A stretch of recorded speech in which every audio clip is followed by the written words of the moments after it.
eyni kütləli X, Y, Z cisimlərinin masaya etdiyi təzyiqlər arasında münasibəti təyin edin. Biz bilirik ki, təzyiq P bərabərdir F bölünsün S-ə. Təzyiq səthin sahəsi ilə tərs mütənasibdir. Kütlələri F-in yerinə biz mc yazsaq, mc bölünsün S olacaq. Kütlələri eyni olduğu üçün burada mc'lər, təzyiq qüvvələri eyni olacaq. Deməli, yerə oturacağın sahəsi ilə isə tərs mütənasib olduğu üçün oturacağın sahəsi kiçik olan yerdə təzyiq ən böyük, oturacağın sahəsi böyük olan yerdə isə təzyiq ən kiçik olacaq. Ona görə də biz burada doğru cavabı götürürük. Bizdə PZ böyükdür PX, o da böyükdür PY-dən. Doğru cavab A variantı olacaq. Bir cins qablara tökülmüş P və S mayələrin qabın dibinə etdiyi təzyiqlərin eyni olduğunu bilərək mayələrin sıxlıqlarının nisbətini hesablayaq. Təzyiqlər eynidirsə, mayın qabını dibinə etdiyi təzyiq P bərabərdir Rho, J, H düsturla hesablanır. Təzyiqin eyni qiymətində Rho ilə H tərs mütənasibdir. Ona görə də Rho P bölünsün Rho S bərabərdir HSC yazmışam. HS bölünsün HP olacaq. Bizə baxırıq ki, S-in H-ı 1 H-dır, amma P-nin H-ı 3 H-dır. İxtisar gedir H-lar, burada cavab qalır 3-də 1. Doğru cavab olacaq A variantı. Qayışlı ötürmə ilə fırlanan disklər üzərindəki 1, 2, 3 nöqtələrinin bucaq sürətləri arasında hansı münasibət doğrudur? Qayışlı ötürmədə biz bilirik ki, konsentrik çevrələrdə, yəni 1 və 2 nöqtələrində bucaq sürətləri eynidir. Yəni, omega 1 bərabərdir omega 2-yə. Amma bu 2 və 3 nöqtələri isə qayışlı ötürmədir. Qayışlı ötürmədə V konstantdır. V-nin sabit qiymətində V bərabərdir omega R düsturuna görə omega ilə R tərs mütənasibdir. Radiosu kiçik olanın omegası ən böyük olacaq. Yəni, omega 3 daha böyük qiymət alacaq. Doğru cavab olacaq omega 1 bərabərdir omega 2-yə. Omega 3 onlardan böyükdür. Doğru cavab B variantı olacaq. Şəkildə təsvir olunmuş hidravlik pres tarazlıqdadırsa F qüvvəsinin qiymətini hesablayın. Hidravlik presdə biz bilirik ki, qüvvə ilə sahə düz mütənasibdir. Böyük porşuna böyük qüvvə, kiçik porşuna kiçik qüvvə təsir edir. Kiçik porşunun sahəsi böyük porşunun sahəsindən 4 dəfə az olduğu üçün ona təsir edən qüvvə də 4 dəfə az olacaq. 120-ni də biz 4-ə bölsək, eləyəcək 30 Newton. Doğru cavab olacaq B variantı. Çeviri üzrə bərabər hərəkət edən maddi nöqtənin xətti sürəti, yəni V bərabərdir 5 metr bölək saniyədir. 5 metr bölək saniyədir. Mərkəzi qaçma təcili A bərabərdir 50 metr bölək saniyə kvadratıdır. 50 metr bölək saniyənin kvadratıdır. Çevrənin radiusunu hesablayın. Heç bir çevirməyə ehtiyac yoxdur. R bərabər sual yazsaq, mərkəzi qaçma təcilinin V kvadrat bölək R düsturundan istifadə edib biz R-i təyin edə bilərik. Eləyəcək V kvadrat bölünsün A-ya. Yəni, V-nin kvadratı 5-in kvadratı edir 25 bölünsün 50. Bu da ixtisar gedir. 50-də 25 2 dəfədir. O da eləyir 0,5 metr. Doğru cavab olacaq D variantı. Toxunan səthin sahəsini 4 dəfə artırsaq, sürtünmə əmsalı necə dəyişər? Biz bilirik ki, sürtünmə əmsalı yalnız səthin kələkötür emal olunma dərəcəsindən, kələkötürlük dərəcəsindən, bir də materialın növündən asılıdır. Səthin sahəsindən, sürtünmə qüvvəsindən, reaksiya qüvvəsindən, cismin kütləsindən asılı deyil. Ona görə də dəyişməz. Doğru cavab C variantı. Şəkildə verilərdən istifadə edərək M kranını açdıqdan sonra qaz qarışığının təzyiqi neçə P olar? Qablar kürə şəkillidir, temperatur sabitdir. Qablar kürə şəkillidir və biz buradan P-nin qarışmış sabit temperaturda bilirik ki, qaz qarışığının təzyiqi bu qarışığı əmələ gətirən qazların parsial təzyiqlərinin cəminə bərabərdir. Yəni P1V1 üstə gələk P2V2 bölünsün V1 üstə gələk V2 düsturundan istifadə edirik. Sadəcə bizdə burada həcm verilməyib, amma kürə həcminin V bərabərdir 3-də 4 pi R kub olduğunu biz bilirik. Əgər kiçik kürənin həcmini V götürsək, ikincinin radiusu birincinin radiusundan 2 dəfə çoxdursa, həcmi 2-nin kubu, yəni 8 dəfə çox olacaq. Yəni olacaq 8V. Əgər bunları nəzərə alsaq, P1 olur P1-i sadəcə biz sol tərəfdən başlasaq, P vurulsun 8V, üstə gələk 2P vurulsun V, bölək V'lərin cəmi də eləyir 9V. Hesablasaq, 10PV bölünsün 9V. P' götürək bunu qarışmasın deyə. V'lər ixtisar gedir. Burada qalır 9'da 10 P. Yəni doğru cavab olacaq 9'da 10. Yəni B variantı. Üfüqi yolda hərəkət edən bir avtomobilin zamanın t anındakı sürəti sıfıra bərabərdir. 0-3 t aralığındakı avtomobilin hərəkət istiqaməti neçə dəfə dəyişir? Hərəkət istiqaməti neçə dəfə dəyişdiyini müəyyən etmək üçün biz ən gözəl qrafikini qurmalıyıq. Sürət zaman qrafikini, VT qrafikini quraq. Bizə burada bildirir ki, t anında sürəti sıfıra bərabərdir. T anında sürəti sıfıra bərabərdirsə, orada biz qrafiki quranda biz baxırıq, biz də bilirik ki, A-nın t-dən asılı qrafikinə görə fiqurun sahəsi bizə delta v-ni verir. Birincinin delta v-si AT-dir, mənfi AT-dir və buradan nəticəyə gəlirik ki, cisim sürətinin qiymətini azaldır. T anında sürətini sıfıra bərabər edir. Sonra isə müsbət olur. Burada delta v-sini tapsaq, yenə də eləyir AT, deməli eyni qədər sürətini artırır. Sonra isə təzədən təcil mənfidir. Burada yenə də delta v-sini tapsaq, eləyir AT, sadəcə mənfi AT, ona görə də eyni qədər sürətini azaldır. Yəni burada yazsaq 2t, burada yazsaq 3t. Biz buradan görürük ki, hərəkət istiqamətini dəyişməyib. Yalnız biz deyirdik ki, əgər sürətin zamanı asılı qrafikində qrafik oxu kəsərsə hərəkət, yəni ox istiqamətdə yavaşlayan, ox istiqamətdə yeniləşən, yenədən ox istiqamətdə yavaşlayan hərəkət etdiyi üçün cisim hərəkət istiqamətini dəyişməyib. Ona görə də doğru cavab olacaq D variantı. Cismi tarazlıq vəziyyətindən çıxardıqdan sonra yaranan qüvvə onu əvvəlki vəziyyətinə qaytarmazsa, belə tarazlıq əvvəlki vəziyyətinə qayıtmazsa dayanıqsız tarazlıq adlanacaq. Doğru cavab D variantı olacaq. Qravitasiya sabitinin vahidinin BC-də əsas vahidləri ifadəsini təyin etməliyik. Qravitasiya sabiti ümumdünya cazibə qanununa görə birlik təyin olur. G vurulsun, M1 M2 bölək R kvadratdır. Buradan da əgər biz G-ni tapsaq, eləyir F vurulsun R kvadrat bölünsün M1 vurulsun M2 və buradan vahidi çıxarsaq, qüvvənin vahidi Newton, məsafənin vahidi metr kvadrat, bölək kütlələrin də vahidi kiloqram olduğu üçün kiloqram kvadrat. Və buradan da atsaq, Newton əsas vahidlərini atsaq, kiloqram vurulsun metr bölək saniyənin kvadratıdır. Metrin kvadratı da bu metrə vuranda gedir. Metrin kubu, burada da bir də kiloqramın kvadratı qalır. Kiloqramın kvadratından da kiloqram getdi, qalır metr kvadrat, kiloqram saniyənin kvadratı. Metr kub daha doğrusu, kiloqram saniyə kvadrat. Doğru cavab B variantı olacaq.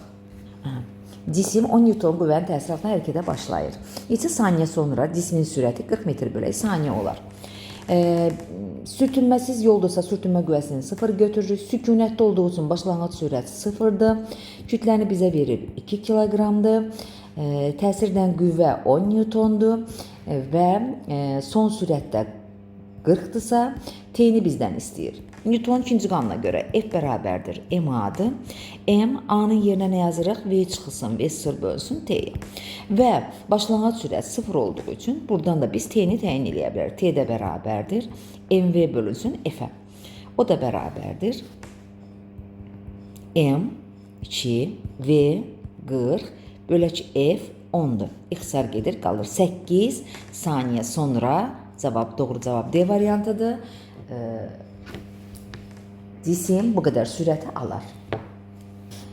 Sükunət vəziyyətindən hərəkətə başlayan cismin təcilinin zamanı asılı qrafik şəkildəki kimidir. Bu cismin T anındakı sürəti V olarsa 2 T anındakı sürəti neçə V olar?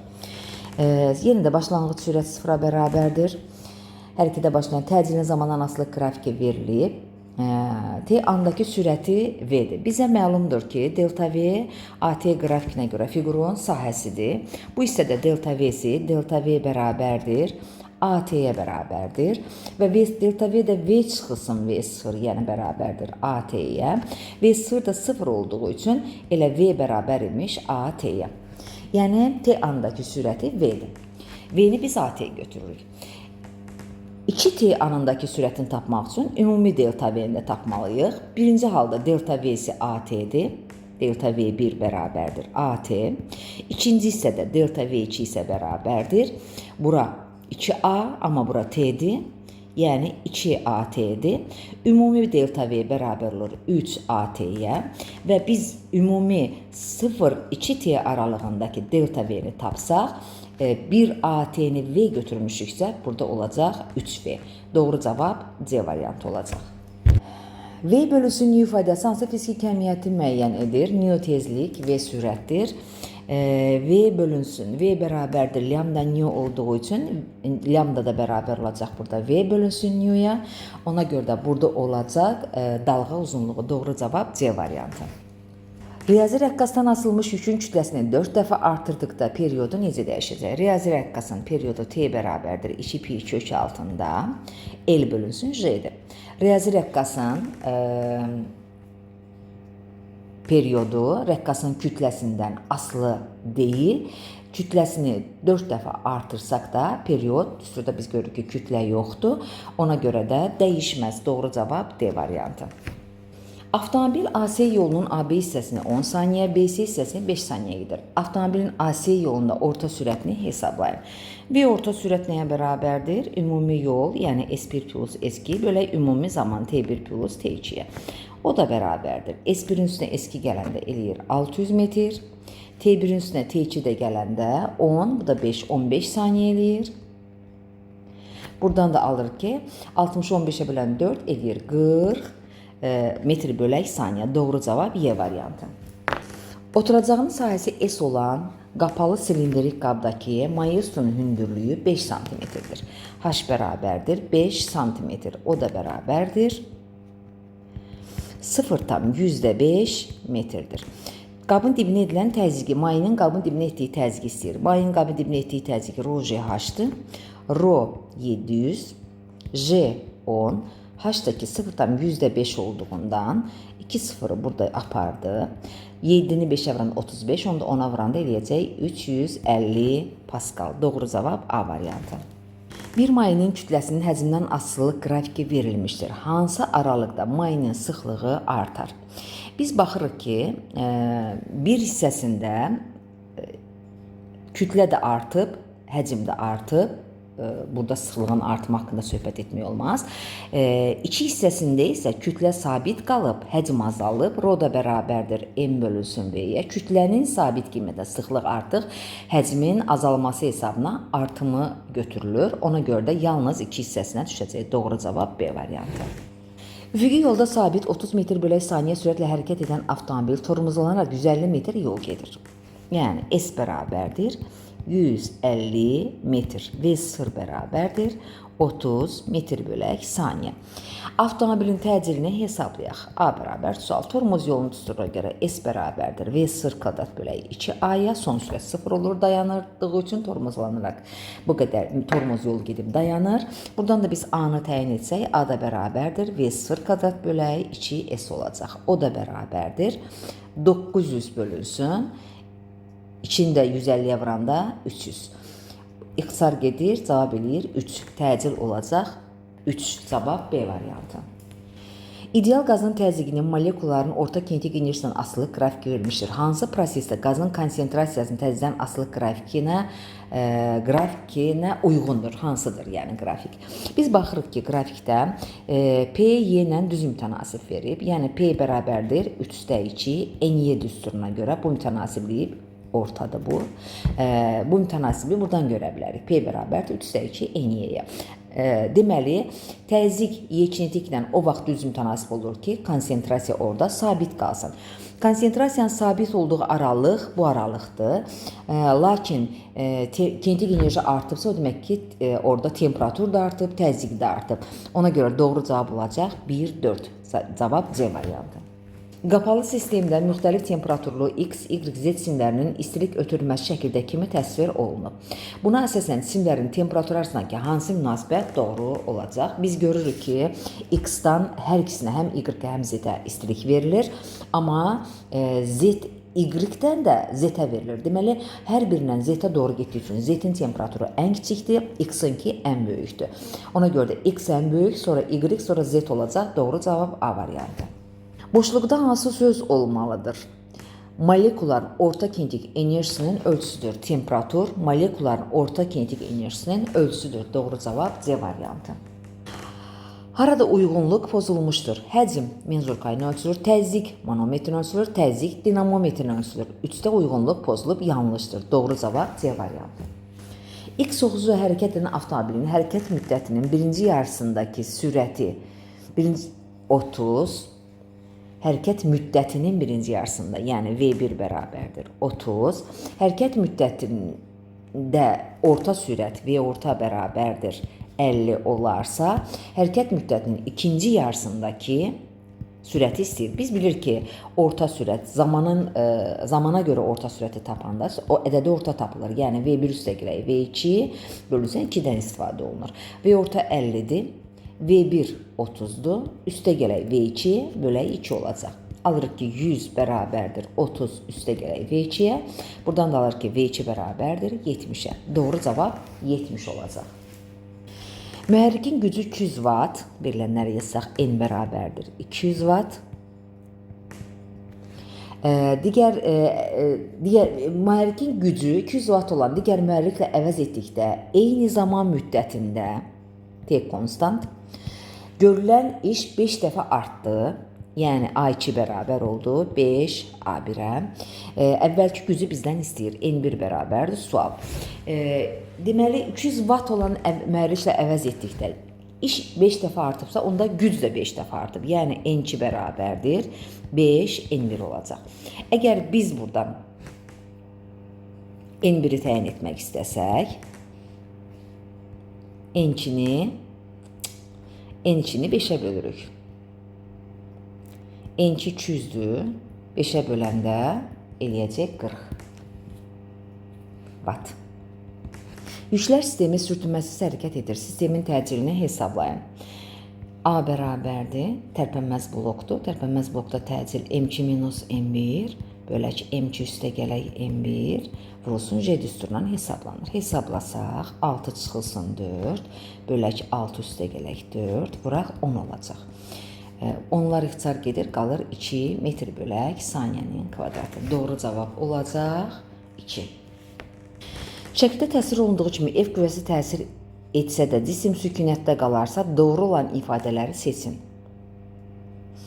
F qüvvəsi təsir etsə, cisim sükunətdə qalarsa, iş görməz. Bir doğrudur. Niyə görə? Çünki iş o vaxt görülür ki, qüvvə təsir edir və qüvvənin təsiri altında cisim yerdəyişmə icra etsin. Cisim sükunətdə yenə qalırsa, o demək ki, iş görmür həmin qüvvə. Cismə sürtünmə qüvvəsi təsir edir. Bəli, cisim qüvvənin təsiri altında sükunətdə qalarsa, ona həmin qüvvə qədər hərəkətin əksi istiqamətdə sürtünmə qüvvəsi təsir edir ki, o sükunətdə qalır. Doğrudur. F qüvvəsi müsbət iş görər. Təbii ki, burada bu yanlışdır. Doğru cavab olacaq 1, 2. Harmonik rəqs edən maddi nöqtənin koordinatının zamandan asılı qrafiki verilmişdir. Rəqsin amplitudunu, rəqsin periodunu, rəqs amplitudunun, sürətin amplitudun qiymətini bizdən istəyir. Biz bilirik ki, rəqsin amplitudu buradakı koordinatın ən böyük qiymətidir, x-im. Rəqsin amplitudu onda 10 olacaq, bura olacaq d. Period isə bir tam rəqsə sərf olunan rəqsdir, yəni və yaxud da iki təpə nöqtəsi arasındakı məsafə bu. Bu məsafə bizə periodu göstərir. O da 4 saniyədir. Bura cavab uyğun olacaq C. Sürət isə V bərabərdir 2, V maksimal bərabərdir 2 pi xm bölünsün T ilə təyin olunur. Buradan da V maksimalı hesablasaq 2 pi xm-i də tapmışıq 10, periodu da tapmışıq 4. 4 ilə 2 ixtisar getdi, qaldı 2. 10 da 2-yə biləndə qalır 5. 5-i də 3-ə vuranda eləyir 15. 15 olan Y variantı da bu da sürətin qiymətini bizə göstərəcək. Yəni 1D, 2C, 3Y. Sükunət vəziyyətində olan 10 kiloqram kütləyə təsir edən əvəzləyici qüvvənin gedilən yoldan asılı qrafiki şəkildəki kimidir. X bərabərdir 3 metr. Bu cisim x bərabərdir 3 metrin keçəndə sürətini hesablayın. Yəni, bu nöqtəni keçəndə cismin bizdən sürətini hesablamağı tələb edir. Bizə məlumdur ki, f-in x-dan asılı qrafikinə görə fiqurun sahəsi görülən işə bərabərdir. 3 metri keçərkən görülən işi sürəti bizdən istəyir. Biz ona görə əvvəlcə görülən işi təyin edək. Burada görülən iş fiqurların sahələrinin cəminə bərabər olacaq. Deməli, burada A1 işi bərabər olacaq. 40, 10 vurulsun 1. Üstə gələk. Burada qüvvə 0-dır. Cisim orada bərabər sürətlə hərəkət edir. Və yaxud da ki, sonraki halda isə biz 1-2 saniyə aralığında fiqur sahəsi olmadığı üçün 0, üstə gələk digərində isə 1 vurulsun -5, orada olacaq -5, o da bərabər olacaq. Onun üstünə -5 gələndə eləyəcək 5, fiqurun görülən iş 5-cə bərabər olacaq. Əvəzləyici qüvvənin işdə kinetik enerjinin dəyişməsinə bərabər olduğu üçün sükunət vəziyyətindən başlanğıc sürət 0-dır. O da elə kinetik enerjinin qiymətinə bərabər olacaq. Çünki başlanğıc kinetik enerji 0-dır. O da bərabər olacaq mv kvadrat bölünsün 2-yə. Buradan da əgər 5 bərabərdir alsaq, m 10v kvadrat bölünsün 2-dir. Ondan 2 ixtisar gedir, burada qalır 5. 5-dən də 5 gedəndə v bərabər olur 1 metr bölünsün saniyə olacaq. Doğru cavab olacaq 1 metr bölünsün saniyə. Havada çəkisi 18 Newton, yəni mj bərabərdir 18 Newton. Bağlayıb mayaya salan zaman sıxışdırıb çıxardığı mayenin kütləsi 600 qramdır. Sıxışdırıb çıxardığı bizim bilirik ki, Arximet qüvvəsi öz həcmi qədər sıxışdırıb çıxardığı mayenin çəkisinə bərabərdir. Ona görə də F Arximet bərabərdir M sıxışdırıb çıxardığı mayeyə vurulsun şeyə. Mayenin kütləsi 600 qram, o da eləyir 0,6 vurulsun 10 eləyəcək. 6 Newton Arximet qüvvəsi təsir göstərəcək. Cismi mayeda çəkisini istəyir, P mayi də bərabər olacaq nəyə? MJ çıxılsın F Arximedə. MJ'miz 18, F Arximet 6 eləyəcək 12 Newton. Doğru cavab olacaq 12 Newton. Gün ərzində havanın temperaturu 10 Kelvin dəyişdikdə Fahrenheit şkalasına əsasən nə qədər olar bu artım, dəyişmə? Biz bilirik ki, delta kiçik t bərabərdir, delta böyük t-yə.